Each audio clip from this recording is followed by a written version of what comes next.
कड़ी से कड़ी सज़ा दी जाए। सरकार से मेरा एक ही निवेदन है कि मेरा बच्चा किस हालत में तड़पा, उनको भी ऐसे तड़पा तड़पा के मारो। मध्य प्रदेश के नव दंपति मेघालय के शिलोंग में घूमने जाते हैं, जहां पर पत्नी अपने रिश्तों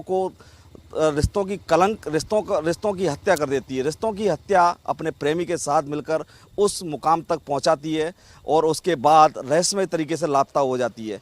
ये कहानी शुरुआत होती है मध्य प्रदेश के इंदौर जिले से, जहां पर नव दंपति एक ट्रांसपोर्ट कारोबारी अपना हनीमून मनाने के लिए मेघालय की पहाड़ियां यानी शिलोंग ओसरा की पहाड़ियों में पहुंचते हैं। यहां पर ये शादी 11 मई को होती है। 20 मई को ये नव दंपति कपल घूमने के लिए शिलोंग जाता है।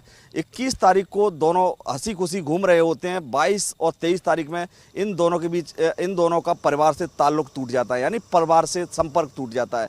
24 तारीख को इनकी जिस गाड़ी से ये घूम रहे थे शिलोंग की पहाड़ियों में या शिलोंग की सड़कों पर, वो लावारिस हालत में पड़ी मिलती है। वहाँ के सरपंच लावारिस हालत में गाड़ी को पड़ा देख पुलिस को इत्तला करते हैं। पुलिस उसकी तहकीकात करती है। पता चलता है कि मध्य प्रदेश के इंदौर से आया नव दंपति इसको किराए पर लिया था। उसके बाद इसकी तहकीकात शुरू होती है। 24 तारीख को जब परिवार संपर्क करता है, अपने पत्नी, अपने बहू और बेटे से संपर्क नहीं हो पाता है। उसके बाद इनकी खोजबीन शुरू हो जाती है। 2 जून को वो दिन आता है जब ट्रांसपोर्ट कारोबारी राजा रघुवंशी की डेड बॉडी ओसरा की पहाड़ियों में खाई में पड़ी मिलती है। उसके बाद पत्नी की तलाश शुरू होती है। मध्य प्रदेश की पुलिस सक्रिय होती है, मेघालय की पुलिस सक्रिय होती है। दोनों राज्यों के सीएम सक्रिय होते हैं। सीएम ट्वीट करते हैं कि इस मामले की जांच सीबीआई से कराई जाएगी। हालांकि मेघालय पुलिस इस पर राजी नहीं होती है और अचानक 17 दिन बाद यानी कल रात को राजा रघुवंशी की पत्नी गाजीपुर उत्तर प्रदेश में प्रकट हो जाती है। ये प्रकट तब होती है जब इनकी खोजबीन मध्य प्रदेश की पुलिस और शिलोंग पुलिस, 2 राज्यों की पुलिस इनकी तहकीकात और उनकी तफ्तीश में जुटी हुई थी। इसी दौरान मेघालय के जो गाइड हैं, जो पर्यटक घूमने जाते हैं, उनको गाइड करने वाले गाइड ने बताया कि इन कपल के साथ में 3 अन्य और लोग देखे गए थे। इसके बाद इस इनपुट के बाद से शिलोंग पुलिस मध्य प्रदेश पुलिस से संपर्क करती है और ज्वाइंट ऑपरेशन चलाया जाता है। ज्वाइंट ऑपरेशन के बाद पुलिस सबसे पहले उस कड़ी तक पहुंचती है जिस कड़ी से इस हत्या को अंजाम दिया गया था, यानी राजा कुशवाहा सोनम का पुराना मित्र बताया जा रहा है और राजा कुशवाहा सोनम के यहाँ नौकरी करता था। राजा कुशवाहा सोनम से उम्र में 5 साल छोटा है और 5 साल से उसके यहाँ नौकरी कर रहा था, लिहाजा उसके चलते दोनों के बीच संबंध बताए जा रहे हैं। हालांकि इस पूरे संबंधों से सोनम के माता पिता, भाई बहन और बाकी जो नातेदार हैं वो दरकिनार कर रहे हैं, लेकिन पुलिस की थ्योरी या पुलिस की तहकीकात या पुलिस की तफ्तीश ये कहती है कि दोनों के बीच संबंध थे। इस हत्याकांड की पटकथा जिस दिन शादी हुई थी उसके बाद ही लिख दी गई थी। चूंकि सोनम ने हनीमून के लिए कामाख्या देवी, गुवाहाटी होती हुए कामाख्या देवी और फिर मेघालय का प्लान बनाया था। लौटने का कोई टिकट नहीं कराया, लिहाजा शक की सुई वहां अटक जाती है। उसके बाद ये पूरा घटनाक्रम चलता है। 21 तारीख को 20 मई को जब यहाँ से ये नव दंपति शिलोंग के लिए रवाना होता है, तो यहाँ ये पहुँचने के बाद ये सोनम हर पल की अपडेट अपने प्रेमी राजा कुशवाहा को देती है। ऐसा पुलिस की तफ्तीश में सामने आया है। हालांकि पुलिस अभी इस तथ्यों को उजागर करने से गुरेज कर रही है, लेकिन पुलिस की तहकीकात कहती है कि इस हत्याकांड के पीछे सबसे बड़ा कारण राजा कुशवाहा है। सोनम रघुवंशी ने सुबह लगभग 3 बजे अपने परिजनों को फ़ोन किया और बताया कि वो बनारस गाजीपुर मुख्य मार्ग पर स्थित काशी ढाबे पर मौजूद हैं। ये जानकारी सोनम रघुवंशी के परिजनों ने इंदौर पुलिस को दी और इंदौर पुलिस ने यूपी पुलिस से संपर्क किया।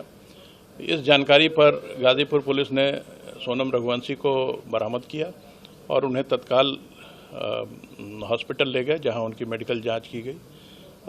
उसके बाद 1 स्टॉप सेंटर पर सोनम रघुवंशी को भेजा गया है। मेघालय पुलिस भी इंदौर में मौजूद थी इसी केस के इन्वेस्टिगेशन के तहत, और वो इस समय गाजीपुर के रास्ते में है। जैसे ही वो वहाँ पहुँचते हैं, कानूनी प्रक्रिया पूर्ण कर सोनम रघुवंशी को उन्हें हैंडओवर कर दिया जाएगा। पुलिस ने उसको राउंड अप कर लिया है। उसके साथ 3 और शूटरों को गिरफ्तार किया है। एक सागर से गिरफ्तार किया है, एक ललितपुर से गिरफ्तार किया है, एक बीना से गिरफ्तार किया है। पुलिस ने अभी 3 जो इंदौर से गिरफ्तार हुए हैं, चौथे आरोपी बीना से जिसको गिरफ्तार किया उसको ट्रांजिट रिमांड पर लेकर इंदौर पहुंचा जा रहा है। यहाँ से पुलिस चारों आरोपियों को ट्रांजिट रिमांड पर लेकर शिलांग जाएगी। उसके बाद इस पूरे कहानी की पर्दाफाश होगा। उधर गाजीपुर उत्तर प्रदेश में सोनम रघुवंशी को पुलिस ने वन सेंटर में रखा है, जहां पर उससे अभी वो बयान देने की स्थिति में नहीं है। वो रात में बदहवास हालत पर एक ढाबे के पास मिली थी, जहां पर ढाबा संचालक से उसने फ़ोन मांगा और अपने भाई को फ़ोन किया कि हम यहाँ पर पहुँच चुके हैं और पुलिस को इत्तला कर दी जाए। अब ऐसे बयान जो निकल कर सामने आ रहे हैं वो कहीं ना कहीं पुलिस की जो गुत्थी सुलझी है उसको और उलझा के रख दिया है। अब ये पुलिस, शिलांग पुलिस और मध्य प्रदेश की पुलिस इस पूरे मामले से कब पर्दा उठाती है, कब आरोपियों का ये हत्या के पीछे क्या रहस्य था, इससे पर्दा उठाती है, ये जांच के बाद ही सामने आएगा। हालांकि अभी तक जो सामने आया है वो उस पर्दे के पीछे की कहानी प्रेम कहानी है।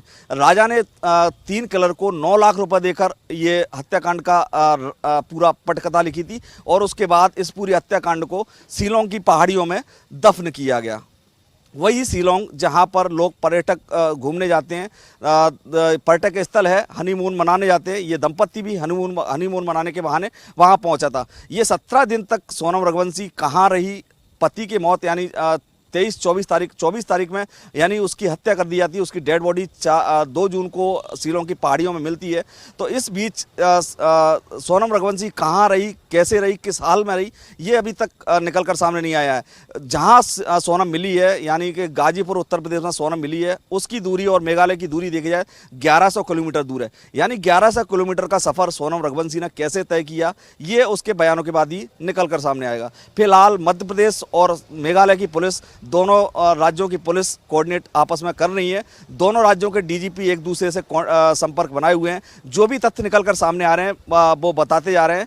अब ये देखना होगा कि इस हत्या के पीछे आखिर क्या वजह रही, या सोनम ये शादी नहीं करना चाहती थी या फिर प्रेम कहानी के पीछे कुछ दूसरा एंगल था।